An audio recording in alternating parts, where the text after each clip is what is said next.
분기별 결합 풀어보는 전무제표 분석. 오늘은 국내 LED 칩 1위 업체인 서울반도체에 대해서 한번 살펴보도록 하겠습니다.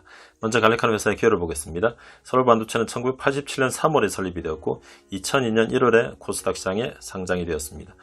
주요 사업의 내용으로는 일반 조명, IT, 자동차, UV 등 광범위한 분야에 적용되는 LED 제품을 연구개발, 생산, 판매하는 종합 LED 기업입니다.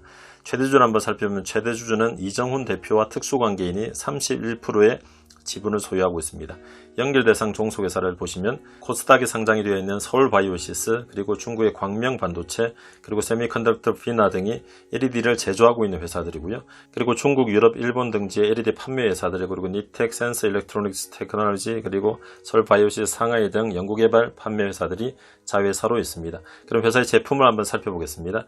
회사의 제품의 용도는 조명, 그리고 자동차, 그리고 디스플레이 모바일, 그리고 IR, VC, SEL 등의 이런 용도들로 사용이 되고 있고, 자동차는 외부의 헤드램프 외에 요즘 실내 LED로 장식이 되어 있는 그런 조명들이 많이 쓰이고 있습니다. 그리고 디스플레이 부분에는 오른쪽에 사진이 나와 있는데 삼성전자와 LG전자 쪽에 미니 LED가 사용된 그런 TV들이 현재 출시가 되고 있는 상황입니다. 자, 시장 전망을 한번 보시면 향후 VC, SEL, 인비저블 영역인 UV와 IR LED, 그리고 미니 LED, 마이크로 LED 등의 시장이 본격 확대되며 당사의 매출은 연평균 두 자릿수의 높은 성장률을 보일 것으로 전망을 회사는 하고 있습니다.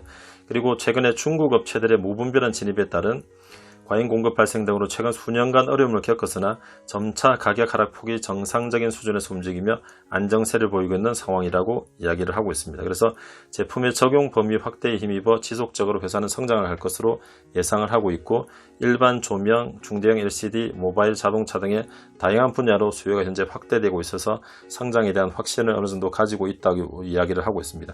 오른쪽의 그래프는 국제적인 연구소의 시장 보고서에 의하면 현재 계속적으로 이렇게 2024년까지 계속 성장을 할 것으로 이야기를 하고 있고, 여러 디스플레이, 모바일, 그리고 자동차, 광고와 전광판, 그리고 조명, 미니 LED, 그리고 기타 부분이 계속 이렇게 성장을 할 것이라고 이야기를 하고 있고, 특히 자동차 분야와 그리고 광고와 전광판, 그리고 미니 LED 이 부분이 많이 성장을 할 것이라고 성장률에 대해서는 이야기를 하고 있습니다.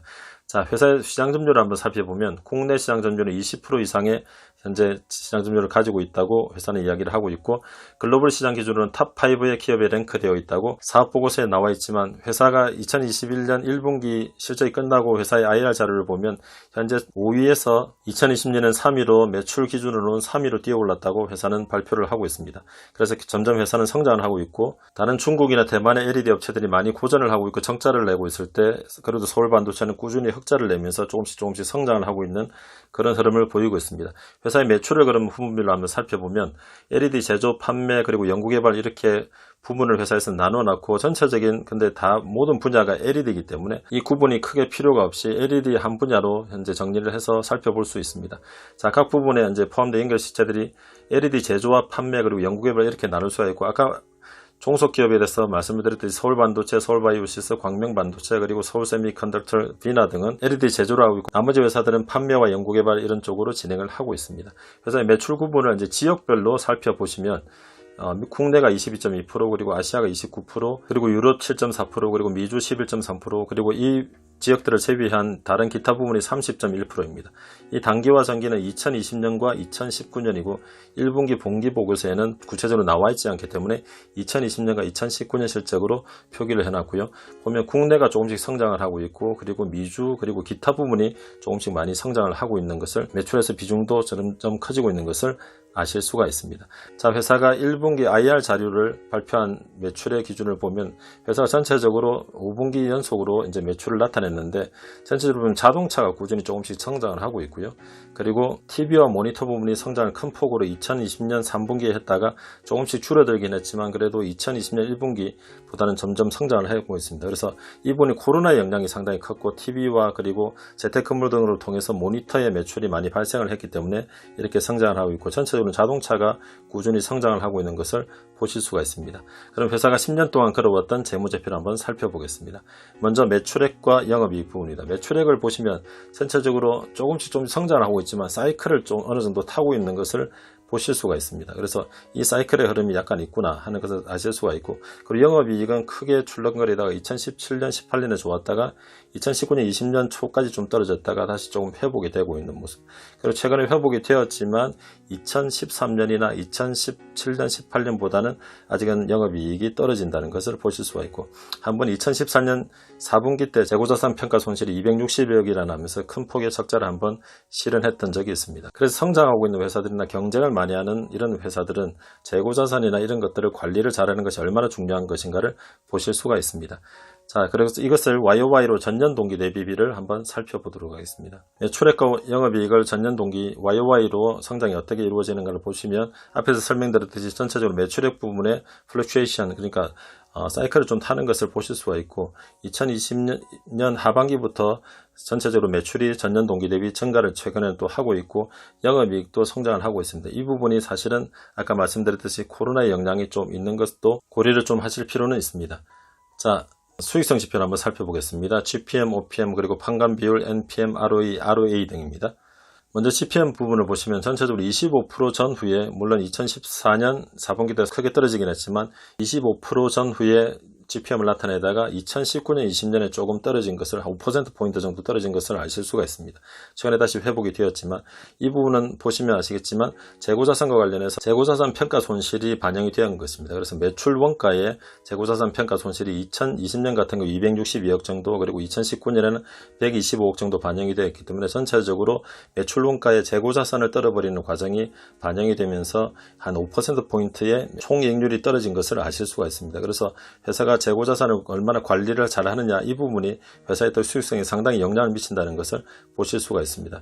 그래서 이제 판관 비율은 뭐 매출에 따라서 조금 왔다 갔다 하는 부분이 있고, 거기에 따라서 GPM 빼기 판관 비율이 OPM이니까 OPM이 전체적으로 5%와 10% 이 전후를 왔다 갔다 하고 있는 모습을 보이고 있습니다. 그리고 최근에는 6.9% 정도의 OPM을 나타내고 있고요.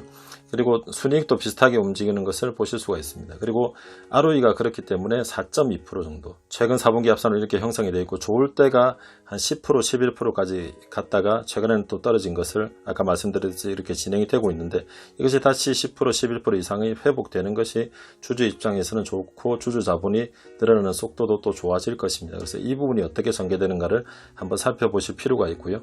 자, 이것은 ROE를 듀퐁 분석이라고 해서 매출액, 손익률, 총자산 회전율, 부채 비율 세 가지로 분해를 해서 살펴볼 수가 있습니다. 그래서 ROE에 어떤 지표들이 많은 영향을 미치고 있고, 어떤 부분의 개선이 좀 필요한 부분이 있는가를 살펴볼 수가 있는데, 전체적으로 매출액, 순이익률에 따라서 ROE가 많이 왔다 갔다 하는 것을 보실 수가 있고, 이때 좋았던 것은 총자산 회전율조차도 조금 더 좋았기 때문에, 현재보다는 그렇기 때문에 ROE가 10%를 넘어갔던 적이 있었고요. 최근에는 다시 4%, 5%대로 떨어져 있는 것을 보실 수가 있는데, 그래서 여기서 순이익률이 좋아지든지, 안 그러면 계속 회사가 개발하는 이 부분들이 매출이 많이 발생해서 매출이 좋아지든지 이렇게 전개가 되어야 할 것 같고요. 부채 비율은 뭐 크게 변동이 없이 진행이 되고 있고, 이 부채는 어느 정도 유지를 회사가 해야지 또 판매가 되고 있기 때문에 이렇게 진행이 될 것 같습니다. 그래서 회사의 매출이 늘어나거나 이익률이 늘어나야 하는데, 현재 그 상황이 전개되는지를 한번 살펴보실 필요가 있습니다. 자, 이것은 자산총계, 부채총계, 자본총계, 시가총액입니다. 시가총액이 한때 2013년에 상당히 각광을 받으면서 많이 올라갔었고, 그 전에 2010년에도 셀트리온과 코스닥 시장의 시가총액 1, 2위를 다투던 적이 있었고요. 이렇게 가다가 2014년에 한번 크게 재고자산 평가 손실 이런 것들, 그리고 매출의 성장이 멈추면서 크게 시가총액이 떨어졌다가 다시 올라갔다가 최근에 떨어졌다가 작년 하반기부터 좀 회복을 돼서 1조 1천억 정도의 현재 시가총액을 보이고 있습니다. 그리고 전체적으로 보시면 자본 총계를 살펴보시면 자본이 조금씩 상승을 하고 있지만, 전체적으로 주주의 자본이 쌓이는 속도가 상당히 느린 것을 보실 수가 있고, 부채 같은 경우는 2012년 4분기부터 연결 재무제표가 발표가 되는데, 이 이후로 부채는 큰 변동이 없이 현재 전개가 되고 있습니다. 그래서 특징적으로 ROE가 최근에는 많이 낮고, 그리고 캐펙스 등이 진행이 되면서 회사의 주주 자본이 그렇게 많이 쌓이지 않는 그런 것을 살펴볼 수가 있습니다. 자, 밸류에이션 지표를 한번 살펴보겠습니다. PBR, PR, 그리고 프리캐시 플로우에 대한 시가총액의 수준은 PFCR인데, 자, 전체적으로 보시면 아까 뭐 시가총액 흐름과 비슷하지만 PBR이 상당히 높았다가 4.5까지 갔다가 떨어져서 1 정도까지 갔다가 최근에 주가 오르면서 1.6 정도까지 올라와 있습니다. 그래서 전체적으로 회사가 어느 정도 프리미엄이 좀 하고 있으면서 PBR 1 이상은 항상 형성이 되고 있는 것을 알 수가 있습니다. 그리고 PR 같은 경우도 회사의 실적에 따라서 물론 기준에 왔다 갔다 하지만 20과 한 4, 50 사이를 왔다 갔다 합니다. 그래서 이 부분을 봐도 회사에 약간의 프리미엄이 붙어 있는 것을 알 수가 있습니다. 회사의 ROE라든가 그리고 회사의 성장 속도에 비해서는 항상 주가가 어느 정도 좀 높게 형성이 되어 있는 것을 알 수가 있고, 최근에 주가가 올라온 것도 회사의 실적이 또 코로나 때문에 좋아지기도 했지만 그러나 이것이 약간 프리미엄이 붙어 있는 것을 알 수 있습니다. 그리고 PFCR 같은 경우는 현재 캐펙스 같은 게 많이 이루어지다 보니까 크게 흐름을 왔다 갔다 하는 것을 볼 수가 있습니다. 자, 매출 채권 회전율수 그리고 재고자산 회전율수입니다. 아까 크게 재고자산 평가 손실에 대해서 살펴보셨겠지만 회사가 성장을 하고 매출이 늘어나거나 이익이 늘어나더라도 회사의 매출 채권이 많이 늘어나거나 재고자산이 많이 늘어나면 나중에 수익을 또 갉아먹는 경우가 생길 수가 있기 때문에 이 부분 항상 주의하셔야 되고, 그리고 분식회계나 이런 부분도 이 부분을 많이 체크를 하셔야 됩니다. 자, 그래서 현재 서울반도체는 매출 채권 회전율수가 꾸준히 조금씩 올라가고 있는 것을 알 수가 있습니다. 매출도 늘어나지만 매출 채권 회전율수가 늘어난다는 뜻은 회사의 매출 채권이 어느 정도 약간씩 더 쌓이고 있다는 것을 보실 수가 있고요. 그리고 재고자산은 어느 정도 관리가 되는 것 같지만 아까 말씀드렸듯이 재고자산이 많이 쌓였다가 평가 손실을 한 번에 떨어버리고 그런 것을 볼 수가 있고, 그리고 아까 말씀드렸듯이 2019년 20년에 재고자산이 많이 쌓였다가 평가 손실을 반영을 하면서 회사의 이익을 갉아먹는 그런 상황이 전개가 되었던 것을 볼 수가 있습니다. 현재 재고자산 회전율수가 51일로 되어 있는데 이 부분이 또 어떻게 전개가 되고 재고자산의 질과 크기가 어떻게 진행이 되는가를 꾸준히 한번 살펴보실 필요가 있습니다.